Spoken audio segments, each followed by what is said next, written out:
कार्यक्रमाची साईज मी बघत नाही, कामाची साईज बघतो. ड्युटी म्हणजे मशाल आणि देवटा म्हणजे चांगल्या लोकांना सुद्धा कसं देशद्रोही ठरवून तुरुंगात टाकलं जातं हे सोनम वांगचुक एक उत्तम उदाहरण आहे. अनेकदा ते त्यांची व्यथा सांगायचे की अरे मुलं आहेत का गाढवं आहेत ओझी वाहणारी. ज्या वयामध्ये छत्रपती शिवाजी महाराज असतील, ज्ञानेश्वर असतील, ह्या सगळ्यांनी एक अद्भुत पराक्रम गाजवला, त्या काळामध्ये आपल्या काळातली मुलं ही पिचून गेलेली आहेत. उपस्थित सर्व, आता पंचायत अशी होते की सभेच्या वेळेला बोलताना वेगळं बोलतो, पण आता सगळा हा कार्यक्रम जरा उपस्थित सर्व मुख्याध्यापक, सर्व संस्थाचालक आणि शिक्षक बांधवांनो आणि भगिनींनो, अभ्यंकर साहेब तुमचं प्रास्ताविक मी ऐकत होतो, त्याच्यानंतर आत्ता आपलं निवेदन ऐकलं. बोलताना अभ्यंकर साहेब आपण असं म्हणालात की कार्यक्रम किती छोटा असो मोठा असो मी त्याला हो म्हणतो. याचं कारण कार्यक्रमाची साईज मी बघत नाही, कामाची साईज बघतो. कार्यक्रम छोटा असेल आणि हा काय तसा छोटा कार्यक्रम नाहीये. जर का सगळे एकत्र केले, सगळ्या संस्था, सगळे मुख्याध्यापक, तर किती विद्यार्थी होतील. म्हणजे या खोलीमध्ये किती हजारो विद्यार्थी बसलेत असं समजा. आणि आयुष्यामध्ये चांगलं शिक्षक आणि चांगलं शिक्षण हे मिळालं नाही तर काय होतं त्याचं एक आत्ता तुम्ही जो बोलला ना, ड्युटी म्हणजे मशाल आणि देवटा म्हणजे, तर असे जे काही ड्युटे निघालेत त्यांना मशालीचं महत्त्व कळणार नाही आणि कळलेलं नाही. ही गंमत आहे मराठी भाषेची. आणि मला अभिमान आहे की शिवसेनेच्या माध्यमातून पहिल्या प्रथम शिक्षक मतदारसंघातून निवडून तुम्ही सर्वांनी दिलेला आपला लोकप्रतिनिधी इकडे तिकडे काही वाह्यातपणा न करता शिक्षक म्हणून विधान परिषदेत सुद्धा आणि आपल्या कामात सुद्धा एक वेगळा ठसा उमटवतोय. आणि तुम्ही म्हणाला ते खरं आहे आणि तसंच करा. तुमचा जो काही आमदारकीचा फंड आहे तो फक्त आणि फक्त शिक्षणासाठीच वापरा. बाकी आता आहे, मी पण आमदार आहे, सगळे आमदार खासदार आहेत, त्यांचे फंड वापरतोच. पण हे फंड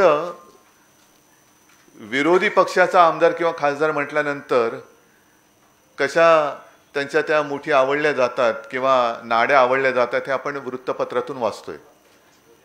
आता तर कहर म्हणजे त्यांच्यातच आपापली नसा आवडण्या सुरू झालेलं आहे. आजच पेपरमध्ये पाहिलं असाल तुम्ही, एक कोणतरी गेले बाबा मला मारलं म्हणून दिल्लीला.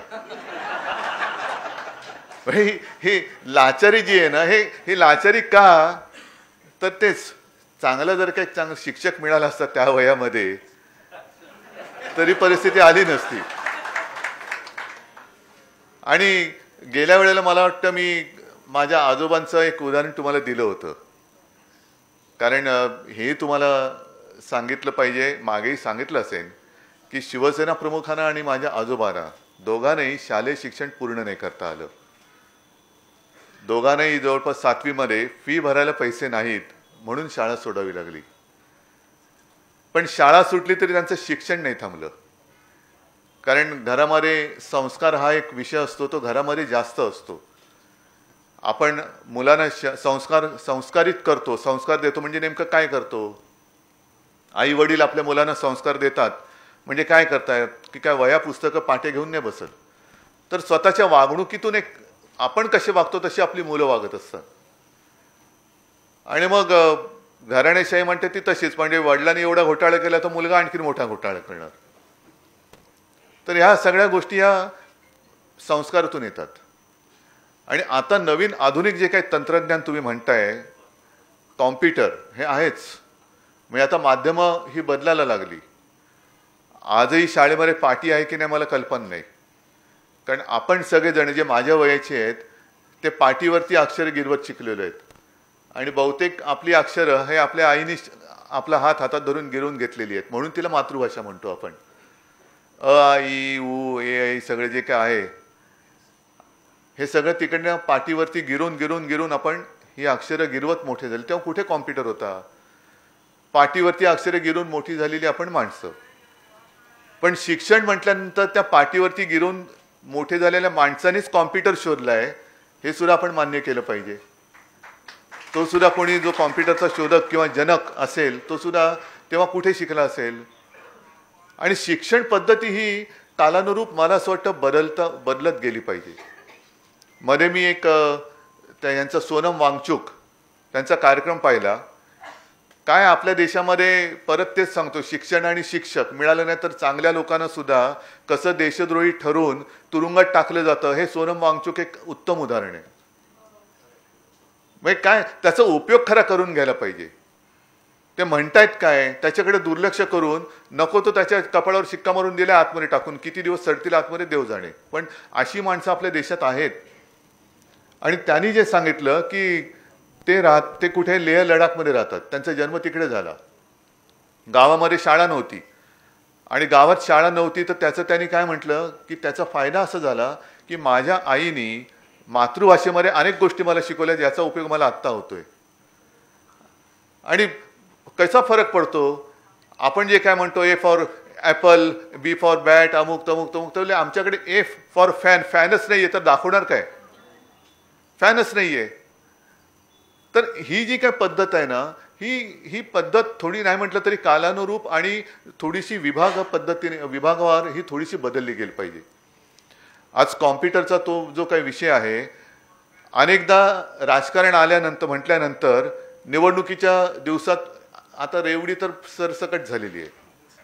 सरसकट म्हणजे दुसरा देईल तो रेवडी आणि आम्ही करू ते उपकार, हे असं आत्ताचं राजकारण आहे. आणि पूर्वी याही गोष्टी आपण पाहिलेल्या आहेत की आम्ही जर का जिंकलो तर आम्ही विद्यार्थ्यांना फुकट कॉम्प्युटर देऊ. फुकट कॉम्प्युटर देणार, कॉम्प्युटरमध्ये टाकणार काय? कॉम्प्युटरमध्ये टाकणार काय? म्हणजे कॉम्प्युटर दिला, आम्ही टॅब वाटू, टॅब वाटलात हरकत नाही. म्हणजे कोरी वही देणं आणि टेक्स्टबुक देणं हा फरक आहे. एखाद्याला कोरी वही दिली तो वही काय करेल, कदाचित पावसाळा आल्यानंतर पानं फाडून होड्या करून सोडू पण शकतो तो, पण वहीमध्ये लिहिणार काय? आणि हा जो विषय आहे कॉम्प्युटरचा, आपण सुद्धा दिलेले आहेत. अगदी मला वाटतं 2014 साली असेल, 2014 साली आपण टॅब दिले होते, टॅबलेट. आता ते टॅबमध्ये काय केलं होतं आपण? कारण तुम्हाला हेही आठवत असेल की शिवसेना प्रमुखांचं एक स्वप्न होतं की मुलांच्या पाठीवरचं दप्तराचं ओझं हे कमी करणं. मग अनेकदा ते त्यांची व्यथा सांगायचे की अरे मुलं आहेत का गाढवं आहेत ओझी वाहणारी, हे ओझ्याने वाकून जात आहेत. आणि शिवाजीराव भोसलेंचं एक भाषण मी जे ऐकलं त्याच्यामध्ये त्यांनी जे प्रश्न विचारलेत उत्तरं नाहीत आपल्याकडे. छत्रपती शिवाजी महाराजांनी तोरणा जिंकला वयाच्या कितव्या वर्षी? 16व्या वर्षी. ज्ञानेश्वरांनी ज्ञानेश्वरी लिहिली वयाच्या कितव्या वर्षी? 16 वर्षी. आणि 16व्या वर्षी आपल्या आत्ताच्या युगातला मुलगा काय करतो? त्याच्या पाठीवरती किती ओझं टाकतो? तो त्या ओझ्याने एवढा वाकलेला असतो की तो त्याच्यातच पिसून गेलेला असतो. म्हणजे ज्या वयामध्ये या छत्रपती शिवाजी महाराज असतील, ज्ञानेश्वर असतील, या सगळ्यांनी चमत्कार केले, एक अद्भुत पराक्रम गाजवला, त्या काळामध्ये आपल्या काळातली मुलं ही पिसून गेलेली आहेत. मग ती उठून उभी राहणार कधी? त्याच्यातनं बाहेर पडतात ते एकदम कॉम्पिटिशनच्या जगामध्ये पडतात बाहेर, त्याच्यामध्ये त्यांची दमछाक होते. बरं, पालक सुद्धा असे असतात की एवढे विषय नाही शिकला तर आपला मुलगा किंवा आपली मुलगी ही स्पर्धेत मागे पडेल. त्याच्यामुळे सगळं काही हे त्याच्यावरती आपण लादण्याचा प्रयत्न करत असतो. आणि हे सगळं शिकत असताना मध्येच एखादा कोणतरी वैभव सूर्यवंशी सेंचुरी मारतो का परत झालं, त्याची आई त्या मुलाला आवड आहे की नाही, बॅट बॉल सगळं घेऊन पॅड बीड घेऊन क्रिकेटच्या कोचकडे आमच्या मुलाला सुद्धा वैभव सूर्यवंशी करा.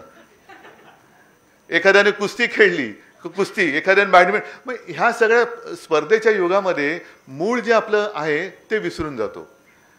आणि मग पाठीवरच्या दप्तराचं ओझं ज्याचा उल्लेख मी मगाशी केला, सुदैवाने काय झालं की टेक्नॉलॉजी, ह्या सगळ्या टेक्नॉलॉजीचा हा सगळा आपल्याला फायदा करून घेता आला पाहिजे. टेक्नॉलॉजी एवढी चांगली सुधारली की 2014च्या निवडणुकीच्या काळात मी एक प्रेस कॉन्फरन्स घेतली शिवसेना भवनमध्ये. आणि तिकडे 8वीचं एक दप्तर ठेवलेलं भरलेलं पूर्ण. आणि मी प्रेसमधले असे सगळे प्रेसवाले होते, त्याने एकाला बोलवलं, त्यानं म्हटलं जरा हे दप्तर उचलून दाखव रे. तर त्याने उचललं. तो म्हणलं नाही हे जड आहे. म्हटलं जड आहे ना, मग मी खिशात हात घातला आणि एक SD कार्ड काढलं आणि हे उचल. तो हे काय SD कार्ड आहे? म्हटलं हे सगळं दप्तर त्याच्यामध्ये. तो सगळा अभ्यासक्रम आहे तो त्या SD कार्डमध्ये मी टाकला होता आणि ते SD कार्ड आपण त्या टॅबमध्ये टाकलं.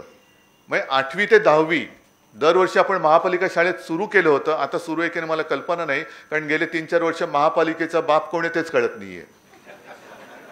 महापालिकेमध्ये काय चालले लुटालुटीच कोणाला कळत नाहीये. तर आपण ते दिलं आणि त्याच्यामध्ये सगळी शाळेची आपली अभ्यासक्रमाची पुस्तकं होती, ई-लर्निंग होतं, त्याच्यानंतर काही प्रश्नपत्रिका होत्या. ह्या सगळ्या गोष्टी आपण त्याच्यात दिल्या होत्या. आता ई-लर्निंगमध्ये मला वाटतं अभ्यंकर साहेब हे आता शक्य असेल तर बघा की काही गोष्टी ह्या ॲनिमेशनने तिकडे दाखवल्या होत्या. म्हणजे आपण सांगतो, तुम्हाला सुद्धा त्याचा अनुभव असेल की एखादी गोष्ट वर्णन करून सांगितलं ती कळत नाही, पण प्रत्यक्ष दाखवणं शक्य नसतं. मग ॲनिमेशननी जर का दाखवली तर ते आपल्याला मुलांना पटकन कळतं, अरे हा हे असं आहे. तर ते जे काही ई-लर्निंग आहे ह्याचं सुद्धा फार महत्त्व आहे. आता ह्या टॅबलेटमधनं आपण ते केलं. नंतर एक मी साधारणतः 2010 साली हे मी का सांगतोय, कारण आता शिक्षण हा विषय हा तुम्ही चांगल्या पद्धतीने हाताळता, पुढे काय काय तुमचा फंड तुम्ही वापरणार तर कुठे वापरा किंवा कुठे वापरू शकता त्याचं मी तुम्हाला उदाहरण देतोय. 2010च्या सुमारास किंवा त्याच्याही आधी आपण व्हर्च्युअल क्लासरूम सुरू केले.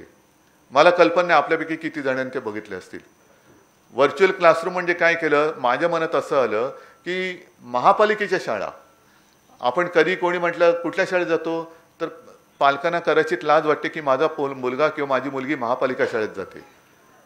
पण आता त्याच महापालिका शाळांमध्ये आदित्यनमध्ये जो काही सगळा एक बदल केला, मग त्याच्यामध्ये सगळे CBSE आणि काय CBSE काय असतात ते आम्हाला SSC माहिती, पुढचं काही माहिती नाही. हे सगळे बोर्ड त्याच्यामध्ये त्याचं शिक्षण सुरू केलं. मराठी भाषा तर सक्तीचीच केली, पण इतरही 4-5 भाषांमध्ये आपण शालेय अभ्यासक्रम सुरू केला. त्याच्यामुळे कदाचित पहिल्या प्रथम महापालिका शाळांमध्ये सुद्धा ॲडमिशनसाठी या रांगा लागायला लागल्या. आणि पालक सांगायला म्हणजे आमच्याकडे यायला लागले की आम्हाला महापालिकेच्या शाळेमध्ये ॲडमिशन, असं कधीच येत नव्हते कोणी. सगळे मोठमोठ्या शाळांमध्ये सांगत होते की आम्हाला तिकडे जरा लावा ना वशिला, आमच्या मुलीला ॲडमिशन पाहिजे, महापालिका शाळेत ॲडमिशन पाहिजे. का? कारण आपण शिक्षणाचा दर्जा सुधारला, महापालिका शाळेंची सुद्धा चांगली डागडुजी केली आणि त्याला वरून आपण काय नाव ठेवलं, मुंबई पब्लिक स्कूल. जाऊन बघा. तर त्याच्यामध्ये सुद्धा महापालिकेमध्ये सुद्धा काही चांगले शिक्षक आहेत. मग महापालिका तेव्हा आपल्याकडे होती. मी आयुक्तांशी बोललो, सगळ्यांशी अधिकाऱ्यांशी बोललो, शिक्षण अधिकाऱ्यांशी बोललो आणि त्यांना सांगितलं की तुम्ही आता आपण हा मर्यादित स्वरूपात करूया. 10वीच्या विद्यार्थ्यांना तुम्ही 10वीचे जेवढे वर्ग आहेत त्याच्यात तुम्ही तुमच्या शाळांमधला प्रत्येक विषयातला एक तज्ज्ञ चांगला शिक्षक निवडा आणि एकच शिक्षक त्याला आपण एक स्टुडिओ करून दिला आणि स्टुडिओतनं तो त्या 10वीच्या विद्यार्थ्यांना तो शिकवायला लागला सगळ्यांना. म्हणजे शिक्षणाचा दर्जा आपण उंचावून समान करण्याचा हा एक प्रयत्न केला.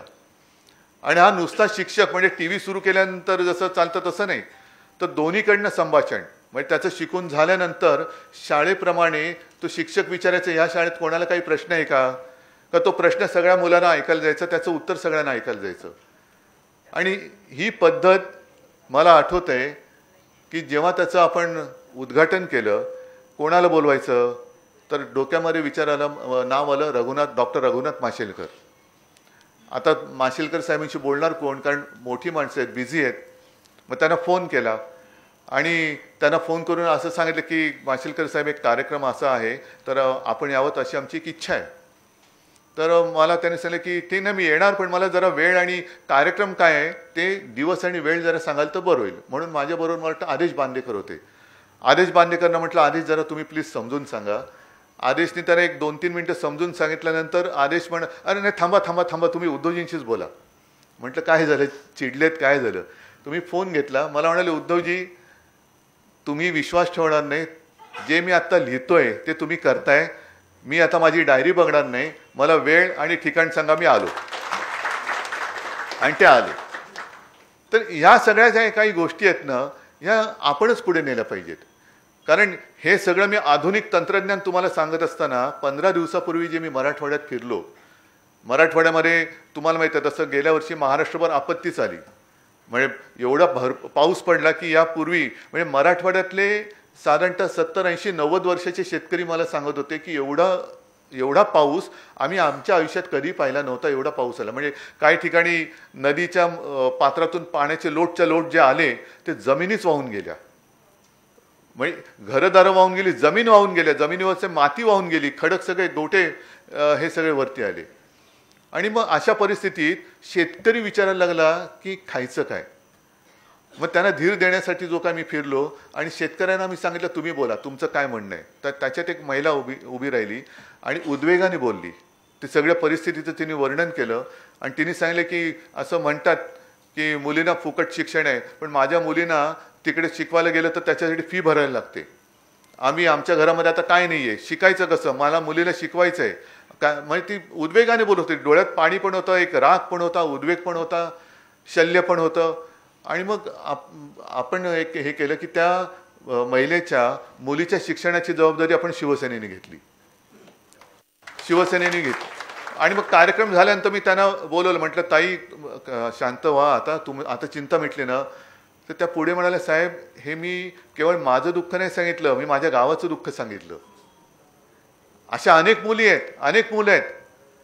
म्हणजे आता अभ्यंकर साहेब तुम्ही तर मुंबईच्या शिक्षकांचं प्रतिनिधित्व करताय आणि तुमचा फंड तुम्ही मुंबईच्या शाळेमध्ये जेमतेम जो काय मिळतोय तुम्हाला तुटपुंजा तो वापरू शकताय. पण केवढं मोठं आपल्या महाराष्ट्राचं जे काही शाळा आणि शिक्षण क्षेत्र आहे तिकडे लक्ष देणार कोण. कारण आम्हाला वेळच नाही आहे. मुलांना शिकून तयार करण्याची आमची जबाबदारीच नाही आहे. आम्हाला फक्त पक्ष फोडायचे आहेत, आमदार फोडायचे आहेत, खासदार फोडायचे आहेत. आम्ही टिकोजीराव खुर्चीवर बसलो का दुनिया गेली खड्ड्यात, आम्हाला काय करायचं त्याचं. आणि मग तिथे तुमचा जो विषय येतो की नुसतं रेवडी दिल्यानंतर सगळं काही विसरून आपण नको ती माणसं निवडून देतो. त्याच्यापेक्षा नेमकं निवडायचं काय, तांदळातून खडे निवडायचे का खड्यातून तांदूळ निवडायचे, हे शिकवण्याचं काम हे तुम्ही करायला पाहिजे. नाहीतर असे कार्यक्रम होत राहतील. आणखीन मी पण सांगेन, मी पण माझा फंड देतो, किती द्याल, किती कॉम्प्युटर देणार. बरं कॉम्प्युटर दिल्यानंतर त्याला कॉम्प्युटरचा तो ऑपरेटर आणि शिक्षक असं कॉम्बिनेशन पाहिजे, हे कोण शिकवणार परत. तर ह्या सगळ्या गोष्टी म्हणजे हे वाटतं करायचं म्हटलं तर करू शकतो आणि ते केलंच पाहिजे. आणि एका गोष्टीचं मला नक्कीच समाधान आहे की कोणीतरी केलं पाहिजे म्हणण्यापेक्षा माझ्या पक्षाचा आमदार करतोय याचा मला अभिमान आहे, याचा मला नक्कीच अभिमान आहे. आणि हे क्षेत्र जे आहे म्हणून मी तुम्हाला म्हटलं ना की आजोबांचं जे उदाहरण गेल्या वेळेला तुम्हाला सांगितलं होतं. कारण आमची जर का घराण्याची परंपरा पाहिली तर आजोबांची आई, त्यांची आजी म्हणजे सगळे असे शाळेत वेळ शिकलेले नव्हते पण विचारांनी पक्के, संस्कारांनी पक्के. तर एकदा शाळेतनं आजोबांच्या आईना बोलवणं आलं की जरा बोलाय, आजच आजोबांची पुण्यतिथी. तर आजोबांच्या आईला बोलवलं आणि त्याने शिक्षकांनी सांगितलं की हा केशव जरा अभ्यासात कच्चा आहे, त्याची तयारी करून घ्यायला पाहिजे. आताचं शिक्षक सुद्धा ते होतं ना तुमची काय होते PTA, PTA म्हणजे आता खरं शिक्षकावरती जी जबाबदारी असते ते शिक्षक बहुतेक पालकांवरती टाकतात. तर माझ्या आजोबांच्या आईने सांगितलं त्यांना त्यांची तयारी करून घ्यायला म्हणजे करायचं म्हणजे काय करायचं. आम्ही शाळेमध्ये धोंडा पाठवत असतो, त्याला शेंदूर फासायचं काम तुम्ही करायचं असतं, आम्हाला नाही सांगायचं. मग आम्ही शाळेत त्याच्यासाठी पाठवतो आणि शाळेत पाठवल्यानंतर शिक्षक जर का सांगत असतील की याची तयारी करून घ्या, मग तुम्ही कशाला आहात. तर हे जे काय आहे ना पालकांचं काम करावं. चांगली शाळा, चांगला शिक्षक, चांगले संस्कार हे पालकांनी द्यायला पाहिजे. पण चांगले शिक्षण आता त्याच्यात परत असं आहे की कॉम्प्युटरच्या युगामध्ये पूर्वी आता सगळ्या गमती जमती आहे. प्लॅनचेट प्रकार माहिती आहे का तुम्हाला. अरे हो, सगळ्यांनाच माहिती आहे. आता त्याच्यात असं म्हणतात की ते असं ते म्हटलं का आत्मे येतात, बरोबर ना. इंटरनेट काय आहे,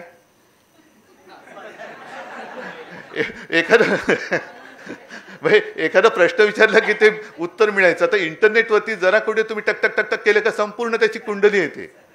पण ही माहिती झाली. माहितीला जेव्हा अनुभवाची जोड मिळते तेव्हा त्याचं ज्ञानात रूपांतर होतं, असा माझा समज आहे. आता त्या माहितीच्या आधारावरती त्याचं ज्ञानात रूपांतर करून त्याच्या चांगल्या मूर्त्या घडवण्याचं काम हे करणं हे तुमचं काम आहे. आणि या कामासाठी आमच्याकडनं जे जे लागेल ज्या ज्या वेळेला लागेल ते आम्ही यथाशक्ती केल्याशिवाय राहणार नाही, एवढं एकच वचन तुम्हाला देतो आणि शुभेच्छा देतो. जय हिंद, जय महाराष्ट्र.